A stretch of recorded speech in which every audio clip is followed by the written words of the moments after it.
আলহামদুলিল্লাহি রাব্বিল আলামিন আর রহমানির রহিম। আর রহমানকে কাকে রহমান বলা হয় এর পরিচয় জানার জন্য আমরা কোরআন মাজিদে স্বতন্ত্র একটা সূরা জানি, যেই সূরার নাম হচ্ছে সূরাতুর রহমান। ২৭ পারার মধ্যে আল্লাহ রাব্বুল আলামিন এই সূরাটি দিয়েছেন। এই সূরার পূর্বের সূরা হচ্ছে সূরাতুল কমার।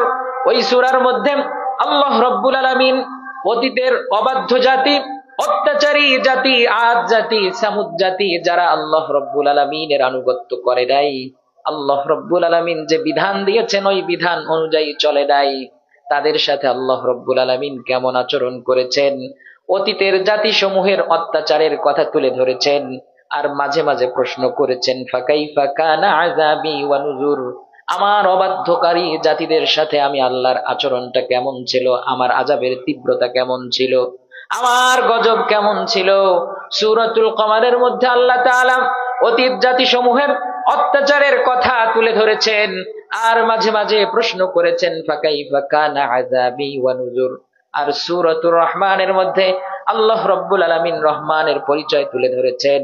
চাঁদ দিয়েছেন, সূর্য দিয়েছেন, গাছ দিয়েছেন, নক্ষত্র দিয়েছেন, এসব কিছু রহমত আল্লাহ রাব্বুল আলামিন সূরাতুর রহমানের মধ্যে তুলে ধরেছেন। একদিক থেকে সূরাতুল কমারের মধ্যে আযাব গজবের কথা বর্ণনা করা হয়েছে, আর সূরাতুর রহমানের মধ্যে আল্লাহ তাআলা তার নিয়ামতের কথা বলে মাঝে মাঝে প্রশ্ন করেছেন, ফাবি আইয়ি আলাহি রাব্বিকুমা তুকাযযিবান।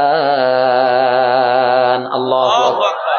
আল্লাহ রাব্বুল আলামিন জিন এবং মানব জাতিকে তার নিয়ামতের কথা বলে মাঝে মাঝে প্রশ্ন করছেন, ও জিন সম্প্রদায় ও মানব সম্প্রদায়, তোমরা আমার কোন কোন নিয়ামতকে অস্বীকার করো। তার মানে হলো সূরাতুর রহমানের প্রথম আয়াতে আল্লাহ তাআলা বলেন আর রহমান, এটা হচ্ছে সাবজেক্ট। এরপর আল্লামাল কোরআন, একটা হচ্ছে প্রেডিকেট, ফার্স্ট প্রেডিকেট। খলাকাল ইনসান, সেকেন্ড প্রেডিকেট। আল্লামাহুল বায়ান, থার্ড প্রেডিকেট। আশ-শামসু ওয়াল কামারু বিহুসবান ওয়ান নাজমু ওয়াশ-শাজারু ইয়াসজুদান। এইভাবে ৭৮টা আয়াতের মাধ্যমে আল্লাহ রাব্বুল আলামিন নিজের রহমান নামের পরিচয় তুলে ধরেছেন।